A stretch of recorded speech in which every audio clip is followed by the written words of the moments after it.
ध्यानावस्थिततत्कदेन मनसा पश्यन्ति यं योगिनः यस्यान्तं न विदुसुरासुरहणाः देवाय तस्मै नमः देवाय तस्मै நமः. ஓம். அனைவருக்கும் என்னுடைய வணக்கங்கள். ராமானந்த மகாராஜுக்கு நமஸ்காரம். பகவத்கீதையினுடைய 6வது அத்தியாயமான தியான யோகத்தை நாம் பார்த்து வருகின்றோம். இதில் பகவான் கிருஷ்ணர் தியான செய்பவனுடைய மனநிலையை இதில் வர்ணனை செய்கின்றார். தியானம் செய்தவனுடைய மனநிலையை வர்ணிக்கின்றார். அவனை யோகி என்று கூறுகிறார். அவனுடைய மனநிலை எப்படி இருக்கும் என்றார். இறுதியாக நம்ம பார்த்த கருத்து 32வது ஸ்லோகத்தில் நம்ம சிந்தித்தோம். அதாவது எல்லோரிடத்திலும் அவன் சமமாக பார்க்கின்றான். ஹே அர்ஜுன, தனக்கு எது சுகமோ அதை மற்றவர்களிடத்திலும், தனக்கு எது துயரமோ அதை மற்றவரிடத்திலும் அவன் பார்க்கின்றான். யோகி பரமோ மதக, இப்படி பார்ப்பவன் யோகி. பரமோ மதக, உயர்ந்த கருத்தை உடையவன். அதே இந்த இடத்துல சொல்றார். இப்படி பார்க்கின்ற யோகி,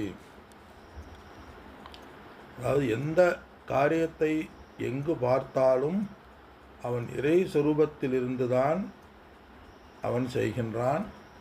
தன்னை அளவுகோலாக கொண்டு வாழ்கின்றான். அதாவது இந்த இடத்துல ஒருவனையும் அவன் இம்சை செய்வதில்லை. அதாவது தனக்கு எது சுகமுண்டோ அதை பிறருக்கும் சுகமுண்டும், தனக்கு எது துயரத்தை நாம் விரும்புவதில்லையோ அதே போல பிறருக்கும் அவன் பிறரையும் துயரப்படுத்துவதில்லை. அதே இந்த அத்தியாயத்தினுடைய சாரம். தனக்கு எது இஷ்டமோ அதை மற்றவர்களுக்கும், அதுதான் அனைவருக்கும் சுகம். தனக்கு எது துயரமோ அதுதான் அனைவருக்கும் துயரம். தனக்கு எது சுகமோ அதுதான் அனைவருக்கும் சுகம். அதாவது அவன் தன் உடலையும் மனதையும் அளவுகோலாக கொண்டு, அனைத்து உடலையும் மனதையும் அளவுகோலாக அனைத்து உடலிலும் தன்னையே பார்க்கின்றான். தன்னையே உதாரணமாக கொண்டு அவன் வாழ்கின்றான். எப்படி ஆத்ம தத்துவத்தை பார்ப்பது போல, ஆத்ம தத்துவத்தை எப்படி எல்லா இடத்திலும் பார்க்கும் இடமெங்கும் நீக்கவன் நிறைகின்றன்னு சொல்லுவாங்கள்ல, அது மாதிரி ஆத்ம தத்துவத்தை எப்படி எல்லா இடத்துலையும் பார்ப்பது போல தன்னை உடலினுடைய அடிப்படையிலையும் தன் உடலாகவே எல்லா உடலிலும் அவன் பார்க்கின்றான். நானே அந்த உடலிலும் இருக்கின்றேன். அந்த உடலில் இருந்து கொண்டு நானே அனுபவிக்கின்றேன். அதே பரமோ மதக, அது உயர்ந்த நிலை. அதுதான் உயர்ந்த நிலை. இந்த இடத்துல அதையும் சொல்கிறார். பரமோ மதகன்னா பரமக, இது என்னுடைய, மதகன்னா கருத்து. இதுதான், இவன்தான் பரமோ மேலான யோகி. மதக, இது என்னுடைய கருத்து. எவன் யோகி? எல்லா உடல்களிடத்திலும் தன்னையே சமமாக பார்ப்பவன். எப்படி? ஆத்மா பௌ உபயேன, தன்னுடைய உடலாக, உபயன உதாரணமாக கொண்டு, தன்னுடைய உடலை உதாரணமாக கொண்டு. இதான் இந்த இடத்துல என்ன ஸ்கேல் அப்படின்னா, வாடிய பெயரை கண்டபோதெல்லாம் வாடினேன் என்று வள்ளலார் கூறுவது போல எல்லா இடத்திலும் அவன் பார்க்கின்றான். விவகாரத்திலும் கூட ஆத்மா எல்லா இடத்திலுமே இருக்கிறது. விவகாரத்தில் கூட அந்த ஆத்ம தத்துவமானது எல்லா இடத்திலும் இருக்கின்றது என்று பகவான் கூறுகின்றார். அதாவது பிறரிடம் கோபப்படுவது யார் முதலில் கோபப்பட்டால் யார் முதலில் பாதிக்கப்படுவாரோ நம்ம தான் பாதிக்கப்படுவோம். அதனால் பிறரை துன்புறுத்துவது தன்னையே துன்புறுத்துவதற்கு சமம். பிறர் நம்மை துன்புறுத்தாமல் விருத்தி கொள்ளாமல் பிறரையும் நாம் துன்புறுத்தாமல் இருத்தல். பிறர் நம்மையும் துன்புறுத்தக்கூடாது. இப்போ அகிம்சையை கடைபிடிக்கிறோம்னு யாராவது மற்றவங்க நம்மளை துன்புறுத்தினா அப்போ அகிம்சையை கடைபிடிக்க முடியுமா? இல்லை. ஆனால் மற்றவர்களும் நம்மை துன்புறுத்த விடக்கூடாது, நாமும் பிறரை துன்புறுத்த விடக்கூடாது. கிருஷ்ணர் பேசுகிறத பயிலுதான் பேசி கிருஷ்ணன் நிப்பாட்டிட்டார். இதோட உபதேசமானது நிறைவேறுகின்றது. அர்ஜுனனுக்கு சந்தேகம் அடுத்த 2 ஸ்லோகத்தில் வர இருக்கு. பகவான் இதுவரை பேசினார். அந்த 2 ஸ்லோகம் அடுத்ததில் வர வேண்டியிருக்கு. அதாவது அர்ஜுனுடைய சந்தேகமானது வருகின்றது. அர்ஜுனுடைய மனநிலையை வர்ணிக்கின்றான். மனநிலையை சொன்னால் தன்னுடைய மனநிலையை பகவானிடம் பகிர்ந்து கொள்கின்றான்.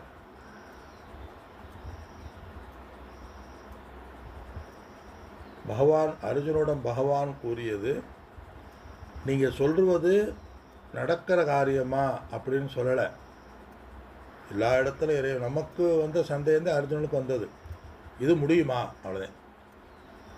ஏதோ சொல்லுவாங்கள்ல, புரியாவிட்டால் அது வேதாந்தம், புரிந்தால் சித்தாந்தம்பாங்க. அது மாதிரி அப்படிலாம் இல்லை.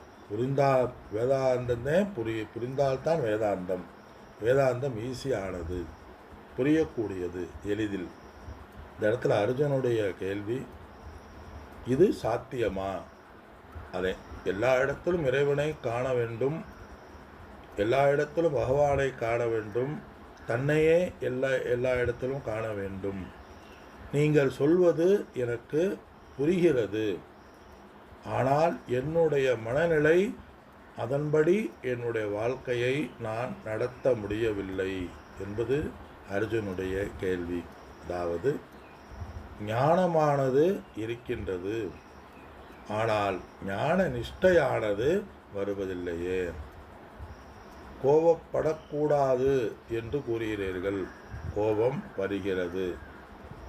பொறாமைப்படக்கூடாது என்று கூறுகிறீர்கள், பொறாமையானது வருகின்றது.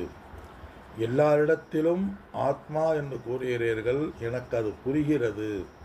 பகவான் எல்லாம் நடக்கிற காரியமா, விவகாரத்தில் அதெல்லாம் நடக்காது அப்படின்னு அர்ஜுனன் கேட்கல. தன்னுடைய இயலாமையை, தன்னுடைய மனநிலையை வர்ணிக்கின்றான். எல்லா சரித்தையும், ஆனால் ப்ராக்டிக்கலி நான் அப்படி நடக்க முடியலையே, வாழ்க்கையில் என்னால் பின்பற்ற முடியவில்லையே என்பது இந்த இடத்துல அர்ஜுனுடைய கேள்வி. அதே அர்ஜுனுடைய கேள்வி. இப்போ 33வது ஸ்லோகம். அர்ஜுன உவாச்ச யோயம் யோகஸ்த்வயா ப்ரோக்தः யோயம் யோகஸ்த்வயா ப்ரோக்தः சாம்யேன மதுசூதனம் ஏதஸ்யாகம் ந பஷ்யாமி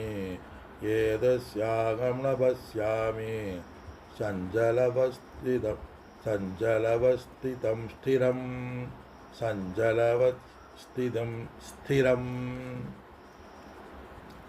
அதாவது பகவான் என்ன சொல்லி முடித்தால், சர்வாத்ம தரிசனம். யக மாம் பஷ்யதி, யார் என்னை பார்க்கிறார்களோ, யார் எல்லா இடத்திலும் ஆத்மாவாகவே நானே இருக்கின்றேன் என்று என்னை பார்க்கிறார்களோ, எல்லா இடத்திலும் தன்னையே ஆத்மாவாக இருக்கிறது என்று யார் பார்க்கிறார்களோ. அதாவது ஆத்மாங்கிறது பகவானையும் குறிக்கும், நம்மையும் குறிக்கும். ஜீவ ஆத்மா, பரம ஆத்மா, ஒரு ஆத்மா, உடலினுடைய அடிப்படையில் பார்க்கும்போது அந்த பிரம்ம தத்துவத்துக்கு ஜீவாத்மா என்று பெயர். எல்லாருடைய உடலினுடைய அடிப்படையில் பார்க்கும் பொழுது அந்த பிரம்ம தத்துவத்துக்கு பரம ஆத்மா, உயர்ந்த ஆத்மா. ஒரு மரத்துக்கு மரம்னு பேர். எல்லாருடைய பல மரங்கள் சேர்ந்தது வனம் ஆகின்றது. அது மாதிரி இந்த இடத்துல பல ஆங்கில எல்லாம் ஒன்றா பார்த்தா அது பரமாத்மா, தனித்தனியாக பார்த்தா ஆத்மான்னு பேர். எல்லாம் ஒன்றுதான். அது இந்த இடத்துல சொல்கிறார். அதிஷ்டானத்தினுடைய அடிப்படையில் பகவானும் நாமும் அனைவரும் ஒன்று. ஜீவ ஜீவ ஐக்கியம். ஜீவ சர்வே ஜனாக ஐக்கியம். சர்வே ஜனைக்கியம். ஜீவ பிரம்ம ஐக்கியம். ஜீவ அந்நிய ஜீவ ஐக்கியம். அந்நிய ஜீவோக்கியம் சொல்லுவாங்க. அதெல்லாம் இல்லை, ஒரே ஒரு ஐக்கியம்தான் இருக்குது, ஜீவேஸ்வர ஐக்கியம். அவ்வளோ. நம்ம ஜீவனிடமும் ஒன்றாக தன்னையே பார்த்தல். அர்ஜுனனுக்கு இது எப்படி முடியும்? அது நடக்குமா? ஆனால் என்னுடைய மனநிலையில் அது வருவதில்லையே. நான் பெறுகின்றேன், ஆனால் அதன்படி நடக்க முடியவில்லையே என்பது அர்ஜுனுடைய கேள்வி. 3 விதமான மாணவர்கள் இருப்பாங்க, ஸ்கூல் ஸ்டூடெண்ட்டே இருப்பாங்க. ஒன்று, நன்றாக பாடம் நடத்தும்போது நன்றாக புரிவார்கள், நன்றாக புரிந்து கொள்வார்கள்.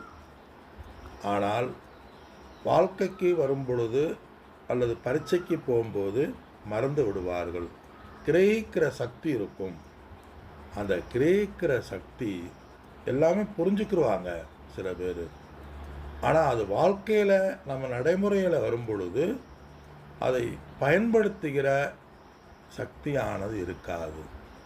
ஞான சக்தி இருக்கும், இச்சா சக்தி இருக்கும், கிரியா சக்தி இருக்கும். ஞானத்தை வாங்குகின்ற மனநிலை சக்தியானது இருக்கும். அதை செயல்படுத்துகின்ற கிரியாசக்தியானது இருக்கும். இச்சையும் இருக்கும். அதை நான் அறிய வேண்டும், உணர வேண்டும், இதை செய்ய வேண்டும் என்ற இச்சையும் இருக்கும். ஆனால் அதை ஞான நிஷ்டா சக்தியானது இருக்காது. வாழ்க்கையில் அந்த சூழ்நிலைகள், ஞான நிஷ்டைங்கிறது என்ன? அந்த சூழ்நிலைகள் வரும்பொழுது அதை நாம் பயன்படுத்த தெரியாது. காமம் வரும்பொழுது வைராக்கியமானது வராது. உலக விஷயங்களை அனுபவிக்கும் பொழுது அது அனித்தியம் என்பது வராது. அதே இந்த இடத்துல சாரம். இந்த இடத்துல அர்ஜுனுடைய கேள்வி, எல்லா இடத்திலும் ஜீவன் இருக்கிறார், நானே இருக்கின்றேன் என்று எனக்கு புரிகின்றது, கிரகண சக்தியானது இருக்கின்றது. ஆனால் அதை பயன்படுத்துகின்ற தாரணா சக்தியானது இல்லை. 3வது வகை மாணவர்கள், கிரகண சக்தி இருக்காது, தாரணா சக்தி இருக்காது, ஞான சக்தி இருக்காது, இச்சா சக்தி இருக்காது, கிரியாசக்தி இருக்காது, ஞானத்தை வாங்குகின்ற சக்தி இருக்காது, அதை செயல்படுத்துகின்ற சக்தி இருக்காது, அதுக்கு இச்சப்படக்கூட இருக்காது. இது 3 விதமான மாணவர்கள். அர்ஜுனன் என்ன? 2வது மாணவன். என்ன? கிரகண சக்தி இருக்குது, ஆனால் தாரணா சக்தி இல்லை.